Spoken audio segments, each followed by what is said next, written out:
I'm Adam Menace. And I'm Peter Martin. And we're Jazz Pianists. We think we can do anything. Whoa! We really do. I'm excited about the title. I'm excited about that. The title of this episode is We're Jazz Pianists. We think we can do anything, which is almost certainly true. This is just in the psychology of us. Yeah. It was going to be, we're jazz pianists. We can do anything. And then at the last minute, Peter said, maybe we should put a think in parentheses. We think we can do anything. That's right. Today we're talking about one of our favorite subjects. Yeah. Ourselves. Right. Jazz pianists in general. And kind of the psychology of what it's like being a pianist. This all stems from a brand new documentary that's on Netflix that I'm sure most of you have seen. Most of our audience has probably seen. Yeah. It's called American Symphony. It stars Jon Batiste, an incredible musician. And I want to say former jazz pianist. He's so much more than that now. Yeah. He's like this complete ecosystem of talent and music and beauty and light.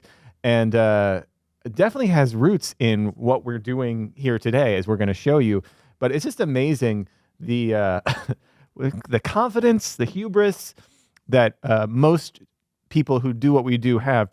Peter, us included, like, jazz pianists, we think we can do anything. We're always the first ones to step outside of our comfort zone, in my experience. I'm sure we're going to push back from drummers and guitarists who are like, no, we think we can do anything. That's right. But when you tell a jazz pianist, stay in your lane, we're like, oh, cool. We've got like 18 lanes. We've got an 18-lane highway. No, I was thinking about, as I was watching the American Symphony last night, I was thinking about how, Jon Batiste and I was watching the Grammy performance of him singing Freedom at the 2022 the Grammys. Spectacular. And I was like, Spectacular. Is this a jazz piano player or is this Prince? Like, I know. It's like the talent is unbelievable. And you think about other folks like you, Peter, starting Open Studio as a jazz pianist, like the audacity. I didn't dance a lot when I started it, but as a CEO though. And then even people like John Williams. We were just talking about John Williams before we started the episode. He's kind of a jazz pianist. He started out as a jazz pianist. That's right. And he's like, Andre Previn just started out as a jazz pianist. Like all these folks. So you can get into Ray Charles, Stevie Wonder, Herbie Hancock, Nat King course. Cole, like the audacity. I know of the jazz pianist. No, it's really exciting, and it's so cool to have Jonathan as he's kind of our current protagonist, exemplar of this idea of we all know him as jazz pianist, and we're going to actually play, maybe we'll do it at the end a little. That was a little foreshadowing what we did there. Sure. A little bit of OG Jonathan Batiste playing jazz, but I think we think of him as a jazz pianist still, but I don't think the world thinks of him as that at all. And he's kind of he's sort of that, I don't know, I don't want to overstate it, but he's such a New Orleans musician. That's exactly right. New Orleans musicians know how, and it's not just in jazz, they know how to transcend styles and make it their thing. And by their thing, I mean our thing, the whole world's thing. Yeah. It's a gift to the rest of humanity. It's a gift, and it's a cultural, culturally significant thing unto its own when you talk about New Orleans music. That's as broad and as specific at the same time. And I think that Jonathan is a great, among many others. Trombone Shorty, of course. Well, Sullivan Fortner, Harry Connick, Harry Connick. The list goes on and Louis on. Armstrong. That's Wynton what I was going to say going back. Yeah. The people that transcend the music, for some reason, there's a greater percentage that come out of that city. Right. But there's that connective tissue of New Orleans in everything that they do. You talk about somebody like Wynton or maybe Sullivan Fortner. Sullivan, you would say he's a jazz pianist, through and through in terms of what he's doing. But there's a connection still to that New Orleans thing, that culture.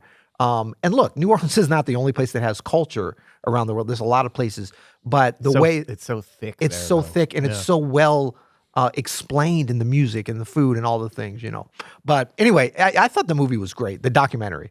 I thought it was so interesting. You don't want to go into that thinking you're going to see a lot of jazz piano playing, which of course I always want to see more of him doing that. Yeah. But I thought the story was so cool. Yeah, if you haven't seen it yet, there's not a lot of jazz piano playing happening in the documentary. He's in the middle of writing a symphony. His partner, Suleika, is going through a serious illness. Who becomes his wife during the movie. Who becomes a wife during his documentary. Are we giving away too much? No, not at all. Okay. And which is that story in itself. It's a tearjerker. It's such a beautiful story. And then you see sort of his rise as he gets nominated for 11 Grammys and wins 5. Yeah. And all the while sort of writing this big symphony. Yeah. That is to premiere at Carnegie Hall. And it's just interesting to see this, musician going through all of these things.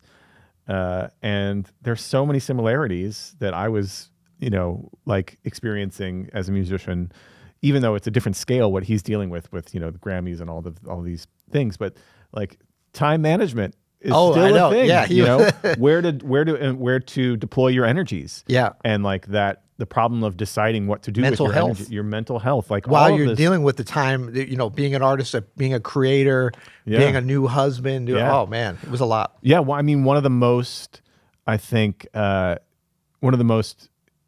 interesting parts for me was after he won all the Grammys, and there's like a montage of like, they're playing audio from obviously social media clips of people just like dogging on him for winning all these Grammys. Right. Some people are like, who is he? That's not Drake. That's nobody listens to this Taylor music. Swift. It sounds like, he's stuck in Pharrell's Happy video, all this stuff. Yeah. It's just like these weird criticisms that if you ever do anything publicly, you are in today's day and age where, people can comment, have the freedom and the platforms to comment on anything, and often do. Yeah. You have to, this is built in now, part of the experience. There's no sheltered from everybody's thoughts about what you're doing. Yeah. And that in itself is a very weird experience, you know, and one that I was especially awake to as we were watching the documentary. Well, I mean, when you put yourself out there, even at the small level that we do, one thing we learned, you expose yourself to the lovers, the haters, and everything in between. And just going through the process of having something evaluated that in potentially just a very immediate and trite way. Like, what is he doing? Like something that you put your heart and soul into or really thought through. And like, I don't think, even as jazz pianists thinking that we can do everything, I don't think that any of us, any music, any creator, right, ever thinks that like everything that we do or even anything that we do is so great that it has to be embraced by the entire world. It's not gonna be. No, it's not gonna be. Yeah. But it's also like, I think all that we hope and wish for and know that it's in this day and age is probably not gonna happen is that it either be, accepted from a place that we, it comes from our heart on some level, right? Yeah. Like that it be accepted from that or rejected is fine, but to just be dismissed out of hand because you want to be heard. Like that's the weird thing about, and I can imagine how much Jonathan has to deal with that in terms of like just from the amount that we get. Oh yeah. No, it must be incredible. Like the more you put yourself out there and the more you try to do something, I think something of meaning, something of depth, and we can debate or everyone can have their opinion on if it resonates with them, which is fine. Like his symphony, if you're there in Carnegie Hall, if you're watching it, obviously it was resonating with a lot of people there. His performance on the Grammys was like, I mean, people were talking about this is just, I think Pharrell and like Taylor Swift and them were like up on their feet and not. It was Billie Eilish, yeah. Yeah, I mean, Phineas. they were some people that know what they're doing potentially were digging it, right? It's crazy. His response though to that sort of montage of everybody saying that was like, so it was something like, this, it's not jazz enough for the jazz musicians. It's not pop enough for the pop musicians. They're not classical enough for the classical musicians. It doesn't matter what you do. Yeah. Just be yourself. That's right. And I think that's some really wise advice. Another really poignant thing that he had said, during one of his Grammy acceptance speeches, which they featured in the documentary, which hit home for me too, which I thought was a great insight. And I want to get to what makes jazz pianists so cocky AF. But no, I think it's more optimistic than cocky. It is. We'll get to that. Caleb, what did you call it? It wasn't hubris. I think it was hubris. When I started pop, pop, pop, he said Caleb was like, it stuck with me. That's why it means something. Caleb like, whatever it was, I wish I'd never said it. He was like the arrogance. No, arrogance. But it wasn't arrogance. But anyway, no. When Jon Batiste was accepting, he Cavalier. I think that is the perfect adjective. And not the Cleveland Cavalier kind. No. Different kind. Cavalier, Monsieur Cavalier. But when he talked about when he was accepting the Grammy, he talked about art and music and how how music is a spiritual practice for him. That resonated with me too. And I think framing music is not something to achieve and not an identity to hold on to, but as a spiritual practice of something that helps connect you to other human beings and to God or whatever it is that you think is beyond explanation or the mystery of the universe that the blanket is over, whatever it is that means to you, or even if it's just the cosmos. Yeah. Music is somehow this weirdly undefinable, mysterious connection to that. And the deeper you get into it, the more it does feel like a genuine spiritual practice. And that's why, in fact, it's so tied to so many religious practices, because it's so helpful in those to speak on the unknown in those terms. You know? Yeah. And I mean, we always, it's such a great point. Spiritual, it really is. And like, that's the place that, so we're seen as sort of being cavalier. Or having hubris to say we've got to use this word more often. Well, it's like people, brilliant word. Yeah, cavalier. No, but I'm like saying that's what we're supposed to be doing when we write music, when we play a solo, when we practice. Like, this is a spiritual practice, and that was my thing about the comments and stuff. Like, you don't, just like religion, you don't have to agree with it or love it, but I think it should be respected.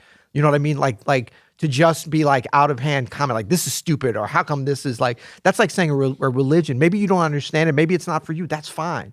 And we're not saying that, I'm not saying that jazz is a religion. No. But spirituality, which every human experiences, I think the world has a way of stamping that out of us if we're not careful. Yeah. I mean, think about all the different things, in the beautiful things in school that you learn to connect you with spiritual things. But then the other things that you can't do that, you should do this. The world needs you to be this profession. So study, like there's a lot of things that can take you off that spiritual mark. I mean, if we want to be perfectly transparent here, Peter, here at Open Studio, where we are a business, I think we are always walking line and struggle with, like, I think the spiritual practice of music can get stamped out with trying to sell things to people or whatever. And so I feel like you and I specifically, we have a lot of conversations about these kinds of things, but about like the tone of what you're doing is, if you're a business selling things to people, but trying to hold on to the magic of that unknown thing, right? Yeah.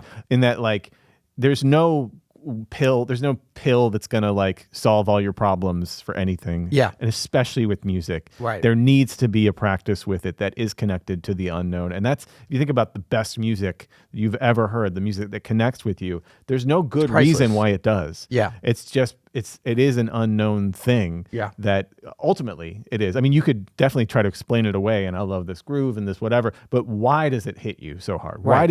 Why does it tweak something in you? And to me, that's like the fine line that you've got to walk if you're living in our current setup of systems. You know what I mean? It's like it can easily stamp out that important gift that we have. Yeah, and I mean, I think that it was shown a bunch in the documentary. Jonathan has a great ability to tap into that spirituality of music, that optimistic, that joyful. A lot of it's the New Orleans thing, but I mean, it's also like he's really embraced that connection. I mean, we talk about jazz pianists, we can do anything. Like, he's a great exemplar from the standpoint of like, what's the one thing we can't do as jazz pianists?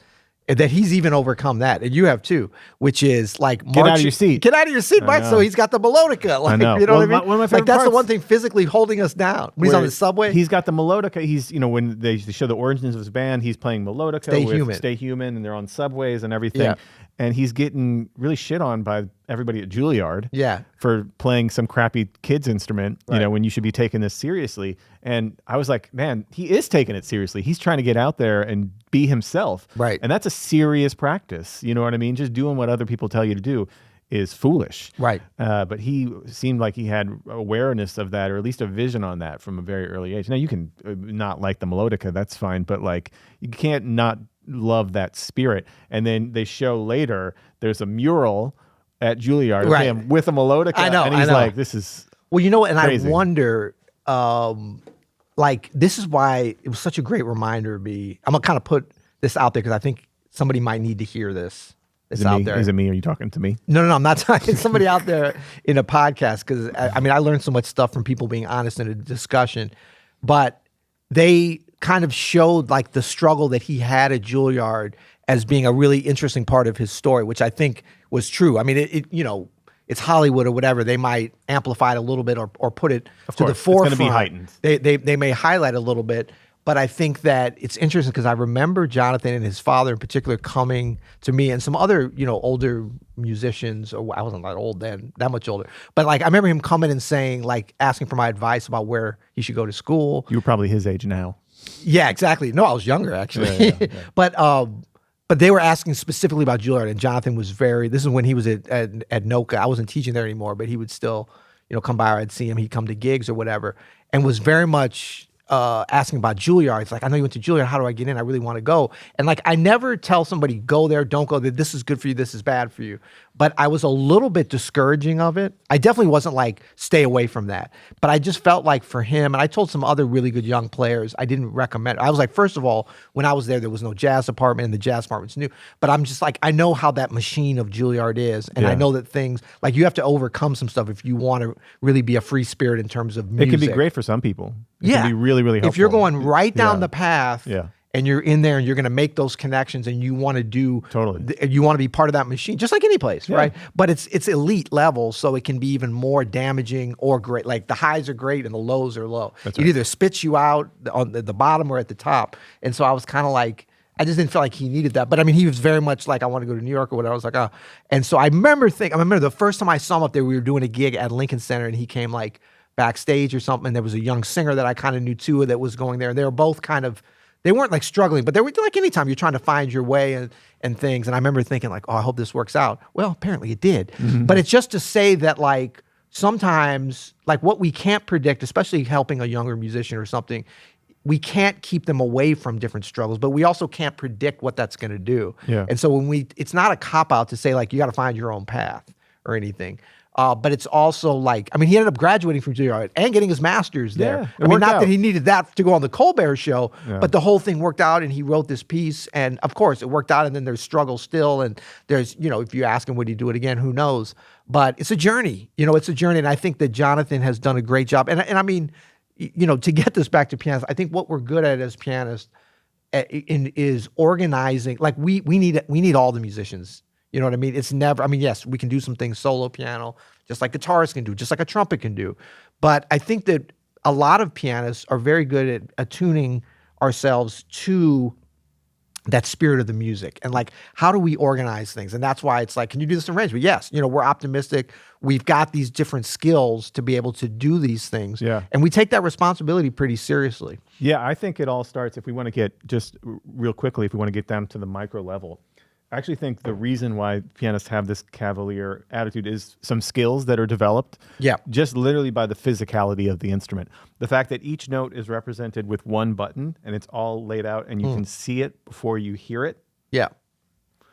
Thank you. Gotcha. You could see it before you hear it. So Nothing it's like an not inside like, joke nobody knows. So obviously the guitar, there's multiple ways to play one note. Yeah. For a saxophone even, there's multiple plays to one note. Yeah. Trumpet has just 3 buttons. Right. I don't know. Even, there's a combination. There's a of them, great comedian named Pete Holmes that has a very hilarious bit on the trumpet that I'm going to show at the end. Okay. But with the piano, you can see everything. Each note is represented by one key. Yeah. And I think that does something over time to our brains in the way that we're able to see and hear and structure music. Yep. It's why we're often tapped to do arrangements or orchestrations for things.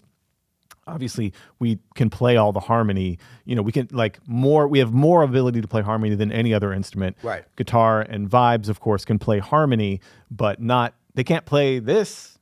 Right. Guitar can't play that very well. Thank God. And not easily. Right. And a vibes player can't play this, right? Ever heard Warren Wolf? He did that Warren once. might be able to, but there's just limitations Yeah. that the piano doesn't have as far as harmony. I think just that literal practical physicality of how the instrument is laid out, over time, it sort of, everything in the physical world molds our internal world. Yeah. For better or for worse. And I think whatever this is physically, it molds our internal way of processing music, that pianists get the cavalier attitude that we can go ahead and handle a lot of different scenarios. Yeah. And I think it's part of the role. I think there's a reason why, personalities are drawn to different instruments. There's a reason why there's a bass player personality, there's a singer personality, there's a drummer personality, and I know. But I think they all revolve around the actual physical experience of It's a big part of the it. music. Totally. Well, and don't you think too, just the fact that the piano, it's not the only instrument, but it's kind of the main one that we're in a lot of times, like it's stationary. So like it's natural for people to gather around us, like you come over to the piano because we can't move our instrument over there. Also, I I think the skills so there's the physical layout of the keyboard. Nice. Thank you. Yeah. The actual skills that we're learning to become better pianists are things that lend themselves to arranging and composing and like kind of thinking about structures beyond just our instrument. And then some of the things we don't necessarily have to learn are not that important for those skills anyway, like intonation. We don't really deal with that with piano. We might be able to hear it, but that's so like, like lyrics, just these different things. Sound production. Yes, of course, that's important to the piano, but not the same way it is for a saxophone or a cello or a trumpet. So, I mean, I think we're molded around the instrument as much as the instrument is molded around us. And it's interesting stuff. You're over there looking for something. I'm looking for this Pete You're Holmes in Google land, clip. man. And sorry, that was because I've got a good clip too. That was me on the what? You want me to play my clip? Oh, Yeah, my clip's play the your one we're clip. doing Play your going clip. out. What's My clip's the one where. If you made it this far, Congratulations. we're Then alone. you could really do anything. You This is could like really do anything if you made it No, this what far. I was going to play was, and you can tell me if you think it should be on the way going out, is a little Jonathan Batiste as a jazz pianist, straight and straight, but you see the glimmers of really his personality and I think a lot of the other stuff that he's gotten into. And this is from 2009, playing with none other than the great Roy Hargrove. Should we do that now, or you got do it. something else? No, you got it. Okay, here we go. So this is Boom. Boom. That's Jonathan Batiste when he's like 23, 24 years old with Roy Hargrove. Montez Coleman at the drums. The late great Montez Coleman.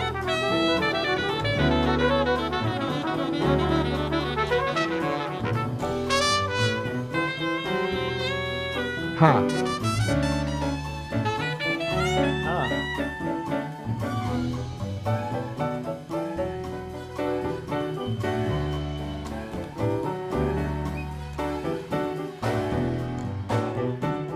Woo, Tez. Man, what a joyful beat that is. Yeah.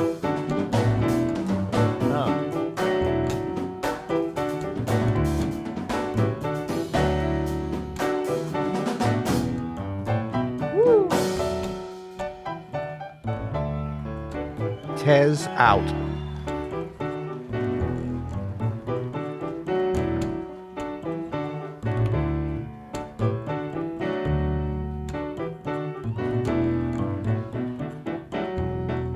Ha.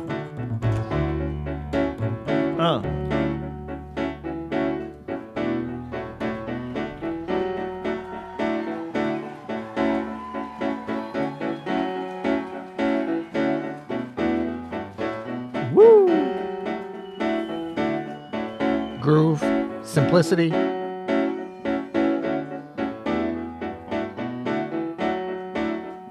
Like that lens flare?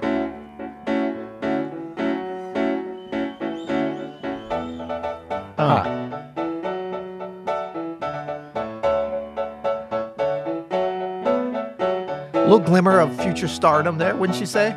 Agreed. I mean, Roy gave him the stage, so there's that too.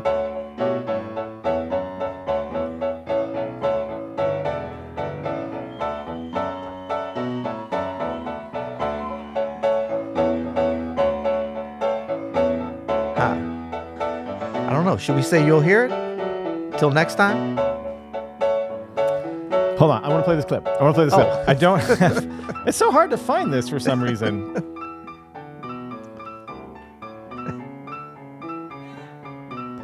All right, this is my Pete Holmes clip about playing the trumpet, and I can just do audio. Super apologies, everybody. This is the year that I would like to understand the trumpet. I don't want to play it. I just want to get it. Listen to me now. 3 buttons. Excuse me. 3 buttons. And it plays all the notes.